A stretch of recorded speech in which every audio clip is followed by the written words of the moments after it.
ഛത്തീസ്ഗഡിൽ കന്യാസ്ത്രീകളെയും പെൺകുട്ടികളെയും ആക്രമിച്ച ബജ്രംഗ് ദൾ നേതാവ് ജ്യോതി ശർമ്മ അടക്കമുള്ള നേതാക്കൾക്കെതിരെ ഇന്ന് പെൺകുട്ടികൾ പരാതി നൽകും. കന്യാസ്ത്രീകൾക്കൊപ്പം ഉണ്ടായിരുന്ന പെൺകുട്ടികൾ ഇന്ന് ഓൺലൈനായാണ് ദുർഗ് പോലീസ് സ്റ്റേഷനിൽ പരാതി നൽകുക.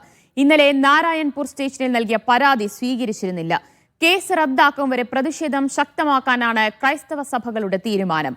വിവരങ്ങളുമായി ഛത്തീസ്ഗഡിൽ നിന്ന് PR അരവിന്ദ്, ഡൽഹിയിൽ നിന്ന് ധനസുമോദൊപ്പം നടരാജ് പരശുറാം എന്നിവർ ചേരുകയാണ്. അരവിന്ദിലേക്ക്. അരവിന്ദ്, ഇന്നലെ നാരായൺപൂർ പോലീസ് സ്റ്റേഷനിൽ ഈ പെൺകുട്ടികളെത്തി പരാതി നൽകിയിരുന്നു. പക്ഷേ ആ പരാതി സ്വീകരിച്ചിരുന്നില്ല. ഇന്നിപ്പോൾ ഓൺലൈനായി പരാതി നൽകാൻ ഒരുങ്ങുകയാണോ പെൺകുട്ടികൾ?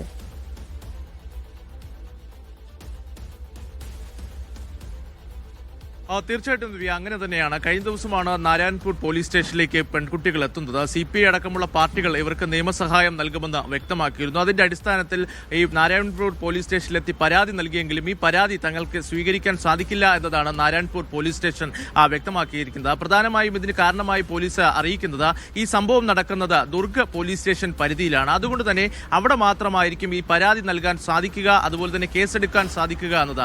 അതിന്റെ അടിസ്ഥാനത്തിൽ ഇനി ഓൺലൈനായി ഒരു പരാതി നൽകുവാനാണ് ഇപ്പോൾ ഈ പെൺകുട്ടികൾ തീരുമാനിച്ചിരിക്കുന്നത്. കാരണം അവർ ഇപ്പോൾ നാരായൺപൂരിലുണ്ട്. അതുപോലെ തന്നെ അവർ ഇങ്ങോട്ട് എത്തിയാൽ ബജ്രംഗ് ദളിന്റെ അടക്കം വലിയ ഭീഷണി നിലനിൽക്കുന്നു എന്നൊരു സംശയം കൂടി അവർക്കുള്ളത് കൊണ്ട് തന്നെ നേരിട്ടെത്തി ഒരു പരാതി നൽകാൻ ഒരുപക്ഷെ പെൺകുട്ടികൾ തയ്യാറായേക്കില്ല. കാരണം ബജ്രംഗ് ദൾ നേതാവായ ജ്യോതി ശർമ്മയ്ക്കും അതുപോലെ തന്നെ കണ്ടാൽ തിരിച്ചറിയാൻ സാധിക്കുന്ന 25 പേർക്കുമെതിരെയാണ് ആ പെൺകുട്ടികൾ പോലീസ് സ്റ്റേഷനിലേക്ക് എത്തിയത്.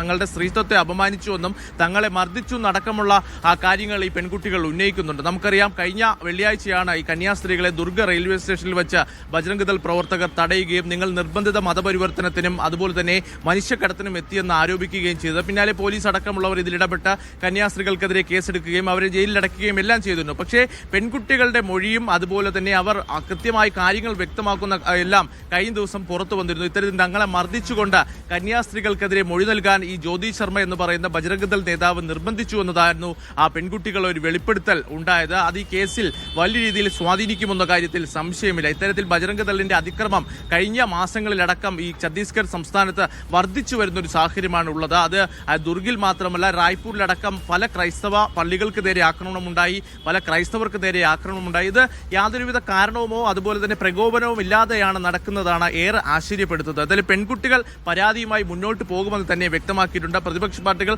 പ്രധാനമായും CPI ആണ് ഇവർക്ക് നിയമസഹായം നൽകുമെന്ന് വ്യക്തമാക്കിയിട്ടുണ്ട്. ഇപ്പോൾ അവർ നിലവിൽ നാരായൺപൂരിലെ ഒരു ഗ്രാമത്തിലാണ് ഉള്ളത്.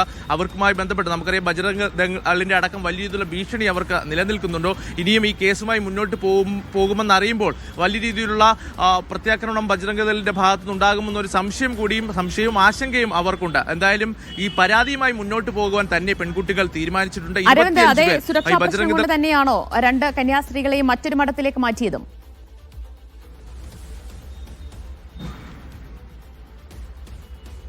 തീർച്ചയായിട്ടും ദിവ്യ, അങ്ങനെ തന്നെയാണ്. നമുക്ക് ലഭിക്കുന്ന വിവരങ്ങൾ അങ്ങനെ തന്നെയാണ്. ഇന്നലെ രാത്രിയോടുകൂടി അതീവ സുരക്ഷയിലാണ് ഈ കന്യാസ്ത്രീകളെ ദുർഗിലെ മഠത്തിൽ നിന്ന് ഈ ഛത്തീസ്ഗഡിൽ തന്നെയുള്ള മറ്റൊരിടത്തിലേക്ക് മാറ്റിയിരിക്കുന്ന സ്ഥലമെന്ന് പറയുന്നത് ബലോദ് ജില്ലയിലെ ദില്ലി റജായ് എന്ന ആ ഗ്രാമമാണ്. ആ ഗ്രാമത്തിലെ മഠത്തിലേക്കാണ് ഈ കന്യാസ്ത്രീകളെ മാറ്റിയിരിക്കുന്നത്. കാരണം ആ ഗ്രാമത്തിലാണ് കൂടുതൽ ക്രൈസ്തവ സമൂഹം കൂടുതലായുള്ള ഒരു മേഖലയാണ്. കാരണം ഈ ദുർഗിലടക്കം നമ്മൾ കണ്ടതാണ് സാക്ഷൻസ് കോടതി പരിസരത്തടക്കം എങ്ങനെയാണ് ബജ്രംഗ് ദൾ പ്രവർത്തകർ ഒരു അക്രമവും അതുപോലെ തന്നെ അതിക്രമം അടക്കം അഴിച്ചുവിട്ടത്. പോലീസിന്റെ ജീപ്പിലുണ്ടായിരുന്ന സാധനങ്ങൾ വരെ ഈ ബജ്രംഗ് ദൾ പ്രവർത്തകർ ഉപയോഗിക്കുന്ന ഒരു സാഹചര്യമുണ്ട്. അതുകൊണ്ട് തന്നെ ഇവിടെ എത്രത്തോളം സുരക്ഷ ഈ കന്യാസ്ത്രീകൾക്കുണ്ടാകും എന്നൊരു ആശങ്ക ആ മഠത്തിലുള്ളവർക്കും അതുപോലെ തന്നെ സഭയ്ക്കും ഉണ്ട്. അതുകൊണ്ട് തന്നെ കൃത്യമായി ഇന്നലെ രാത്രിയോടുകൂടി പോലീസ് സംരക്ഷണയിലാണ് ഈ കന്യാസ്ത്രീകളെ മറ്റൊരു മഠത്തിലേക്ക് മാറ്റിയിരിക്കുന്നത്. അവർക്ക് ആരോഗ്യ പ്രശ്നങ്ങളുണ്ട്, അതുമായി ബന്ധപ്പെട്ട ചികിത്സയും അവിടെ നൽകുമെന്നതാണ് ഇപ്പോൾ റായ്പൂർ അതിരൂപത അടക്കം വ്യക്തമാക്കിയിരിക്കുന്നത്. വരും ദിവസങ്ങളിൽ ഈ ചികിത്സയും അതുപോലെ തന്നെ മറ്റ് നടപടിക്രമങ്ങൾ അടക്കം പരിശോധിച്ച ശേഷം മാത്രമായിരിക്കും കേരളത്തിലേക്കാണോ അല്ലെങ്കിൽ അവരുടെ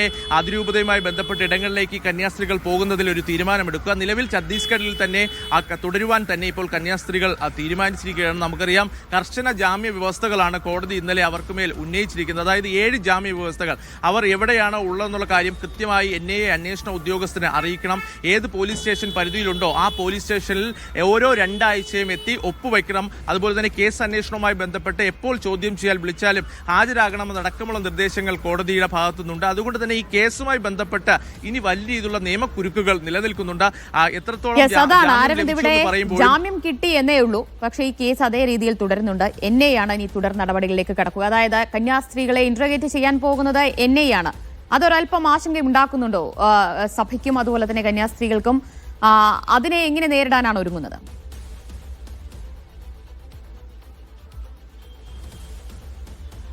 എന്തായാലും അത് വലിയ ആശങ്കയുണ്ടാക്കുന്ന ഒരു സാഹചര്യമാണ്. കാരണം എന്നെ ഇതുവരെ കന്യാസ്ത്രീകളെ ഈ വിഷയവുമായി ബന്ധപ്പെട്ട് ചോദ്യം ചെയ്തിരുന്നില്ല. എന്നെ കോടതിയിലേക്കാണ് ആദ്യം ഈ ജാമ്യാപേക്ഷയുമായി എത്തുമ്പോൾ എന്നെ ഇതിലേക്ക് കടന്നു വരുന്നത്. എന്തായാലും ജാമ്യ വ്യവസ്ഥയിൽ കൃത്യമായി അറിയിച്ചിട്ടുണ്ട്. എന്നെ അന്വേഷണ ഉദ്യോഗസ്ഥനെ കൃത്യമായി അറിയിക്കണം നിങ്ങൾ എവിടെയാണ്. അതുപോലെ തന്നെ ചോദ്യം ചെയ്യലിനെ വിളിച്ചു കഴിഞ്ഞാൽ കൃത്യമായി ഹാജരാകണമെന്നടക്കമുള്ള കാര്യങ്ങൾ കോടതി നിർദ്ദേശിച്ചിട്ടുണ്ട്. എന്തായാലും ഈ കേസ് റദ്ദാക്കണം അല്ലെങ്കിൽ ഈ കേസ് പിൻവലിക്കണമെന്നൊരു ആവശ്യം സഭയും അതുപോലെ തന്നെ കത്തോലിക്ക സഭ അടക്കം ഉന്നയിക്കുന്നുണ്ട്.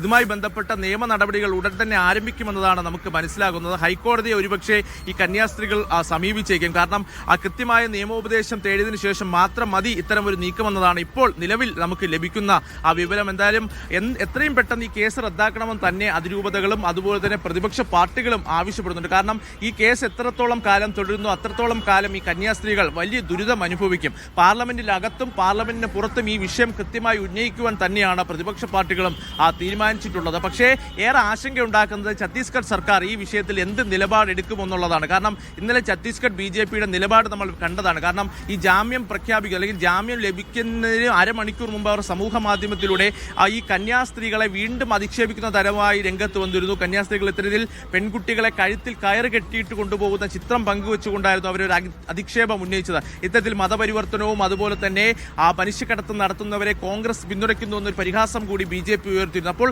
അത്തരം ഒരു പരിഹാസം ഉയർത്തുന്ന BJP ഭരിക്കുന്ന സംസ്ഥാനത്തിൽ നിന്ന് ഒരു അനുകൂല നിലപാട് കന്യാസ്ത്രീകൾക്ക് ഉണ്ടാകുമോ എന്നതാണ് ഏറെ നിർണായകമായ ചോദ്യം. എന്തായാലും കേസ് പിൻവലിക്കണം, കേസ് റദ്ദാക്കണം. ഈ കള്ളക്കേസ് ഒരിക്കലും ഉണ്ടാകാൻ പാടില്ല എന്നൊരു ആവശ്യം തന്നെയാണ് കന്യാസ്ത്രീകളും പ്രതിപക്ഷ പാർട്ടികളും അവരുമായി ബന്ധപ്പെട്ട സഭാ നേതൃത്വം അടക്കം വ്യക്തമാക്കുന്നത്. ഇത് റദ്ദാക്കിപ്പിക്കാൻ, ഈ കേസ് പിൻവലിപ്പിക്കുവാൻ, കേസ് ഇല്ലാതാക്കാനുള്ള നടപടിക്രമങ്ങൾ ഉടൻ ആരംഭിക്കുമെന്ന് തന്നെയാണ് സഭയും അതുപോലെ തന്നെ കന്യാസ്ത്രീകളുമായി അതിനുള്ള നീക്കങ്ങളാണ് സഭ നടത്തി വരുന്നത്.